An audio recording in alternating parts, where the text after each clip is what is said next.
కోలాచెల్ 1741 అనే వారు ట్రావెన్కోర్కి మధ్యలో Dutch East India company, English east India company వచ్చేసి ఇంగ్లాండ్కి సంబంధించింది, బ్రిటిష్ వారికి సంబంధించింది. అలానే మనకు పోర్చుగీస్ వాళ్ళు రావడం జరిగింది. ఈ విధంగా వచ్చారు కదా. సో దాంట్లో డచ్ వాళ్ళు కూడా రావడం జరిగింది.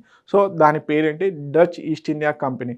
ఈ కోలాచెల్ ప్రజెంట్ కన్యాకుమారి దగ్గర ఉండడం జరిగింది. కన్యాకుమారి ఏదైతే ఉందో ఈ కన్యాకుమారిని ఒకప్పుడు కోలాచెల్ అని పిలవడం జరిగింది. సో ఇక్కడ మార్తాండ వర్మకి డచ్ ఈస్ట్ ఇండియా కంపెనీకి మధ్యలో యుద్ధం జరిగింది. ఈ యుద్ధంలో మార్తాండ వర్మ గెలవడం జరిగింది. సో ఇది ఒక రకంగా అప్పుడున్నటువంటి కొలోనియల్ రూల్కి, అంటే అప్పుడప్పుడే వస్తున్నటువంటి ఈ ఏదైతే east India company, Dutch East India company, Portuguese వారికి ఇది ఒక సిగ్నల్ లాగా వెళ్ళింది. కొలోనియల్ రూల్కి మేము ఆధిపత్యం కాదు అని చెప్పేసి. అదేవిధంగా డచ్ ఈస్ట్ ఇండియా కంపెనీకి మొట్టమొదటి ఒక దెబ్బ లాంటిది అనమాట. సో సౌత్ ఇండియాలో ఎస్పెషల్లీ ఎక్స్పాన్షన్ కాకుండా నిరోధించినటువంటి యుద్ధం ఏదైతే ఉందో ఈ కోలాచెల్ 1741.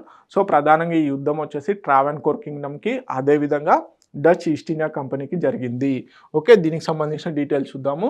బ్యాటిల్ డేట్ వచ్చేసి 31 July 1741, Colachel, present day Kanyakumari, Tamil Nadu. So ఎవరెవరికి జరిగిందంటే ట్రావెన్కోర్ కింగ్డము, అదేవిధంగా డచ్ ఈస్ట్ ఇండియా కంపెనీకి జరిగింది. సిగ్నిఫికెన్స్ ఆఫ్ ది విక్టరీ ఏంటి, decisive Indian victory over European naval power పైన. Okay, Travancore become the only Asian power. ఇక్కడ గుర్తుపెట్టుకోండి, only Asian power to defeat the Dutch on both land and sea also. Okay, leadership ఎవరు, Marthanda Varma. So tactical brilliance and strategic foresight ద్వారా ఈ యుద్ధంలో గెలవడం జరిగింది. So మేజర్గా ఈ యుద్ధం తర్వాత ఇక్కడ విక్టరీ పిల్లర్ని చేయించడం జరిగిందనమాట. Victory pillar at Colachel as a symbol of triumph. Okay, impact on colonial history, Dutch expansion south ఇండియాలో కాకుండా నిరోధించింది.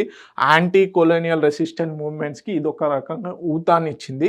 అదేవిధంగా turning point of the Indian military హిస్టరీలో పేర్కొనడం జరుగుతుంది. సో మద్రాస్ రెజిమెంట్ వాళ్ళు ఎవ్రీ ఇయర్ కూడా ఈ యుద్ధానికి ప్రతీకగా కోలాచెల్లో నిర్మించినటువంటి ఈ విక్టరీ పిల్లర్ దగ్గర బేసిక్గా వేడుకలు నిర్వహిస్తూ ఉంటారనమాట. ఓకే, సో నిన్న జూలై 31 తోని 298 ఇయర్స్ అవుతుంది కాబట్టి సో న్యూస్లో ఉండడం జరిగింది. సో మనం మోడర్న్ హిస్టరీలో దాదాపుగా చదువుకుంటాము, కాకపోతే ఈ పాయింట్ ఎక్కడా దొరకదు. సో ఇలాంటివి చాలా ఇంపార్టెంట్ కరెంట్ అఫైర్స్లో ఉన్నవి. మోడర్న్ హిస్టరీలో డచ్ వార్ రావడం జరిగింది. ఇండియా ఇంగ్లీష్, బ్రిటిష్ అండ్ పోర్చుగీస్కి మధ్యలో ఉన్నటువంటి వార్ఫేర్ గురించి చెప్తూ ఉంటారు.